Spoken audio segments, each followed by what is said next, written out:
Each step took Dirk closer and closer to their hiding place. He held his basket-hilt broadsword at the ready, fully aware 2 or more men could leap out at any moment. At last, he reached their hidey-hole and stole around the side of the boulder. Naught but snow-covered heather and low-growing plants greeted him. Damnation! Where had they gone? He crept forward, down an incline and around a bush. There, 2 forms in drab plaid huddled, one standing upright, back pressed against a giant boulder, the other crouched. Dirk froze, as did the 2 strangers. Alas!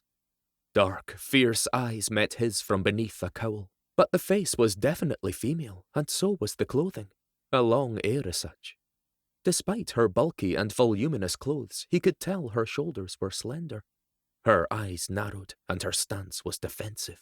He glanced down at her hands, partially hidden in the folds of her skirts, but he did not miss the glint of a dagger clutched in one fist. His gaze darted to the other figure, also a woman, but a few years older. "What the devil?" Rebbe muttered, coming up beside them. "What are you 2 doing out in this weather?" Dirk asked in Gaelic, his tone harsher than he'd intended. Were they mad? Gloaming was approaching, and the snow and wind would only worsen. "Leave us be," the lass said, her voice strong. He exchanged a confused glance with Rebbe. He was surely wondering the same thing Dirk was. Why were they here, far from the nearest village, croft or castle? "'Tis not safe for 2 women to be wandering about. Do you not ken of the outlaws and thieves in these parts?" At least there had been 12 years ago, and he doubted things had changed much. "We're not troubling you, and we have no need of your help. Not much farther and we'll reach our destination."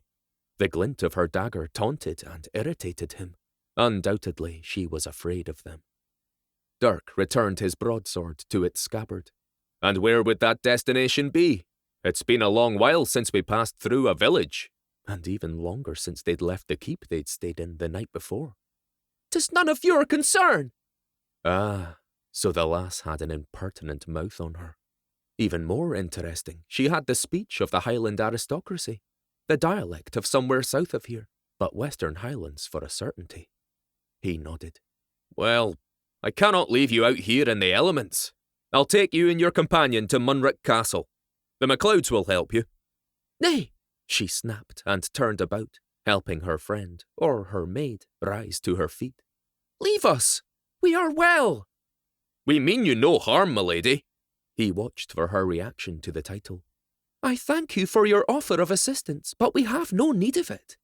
She didn't notice the title, so clearly she was used to being called lady. Aside from that, her speech spoke volumes about her social station, and her status meant he definitely couldn't leave her unprotected in a snowstorm. She would not be as accustomed to the elements as a hardier crofter maid might be. Was she some chief's daughter who'd run away? "What clan are you from?" he asked. "Does that matter?" "Aye." He always liked to know who he was dealing with. Helping her would no doubt have repercussions. The shape of her lips and the curve of her jawline gave Dirk a sense of déjà vu. Though he could tell her eyes were dark, he could not see the shape clearly beneath the cowl and curtain of her dark brown hair. Had he seen her somewhere before? "Are you a MacLeod? A MacKay?" he asked. Those were the 2 main clans in the area.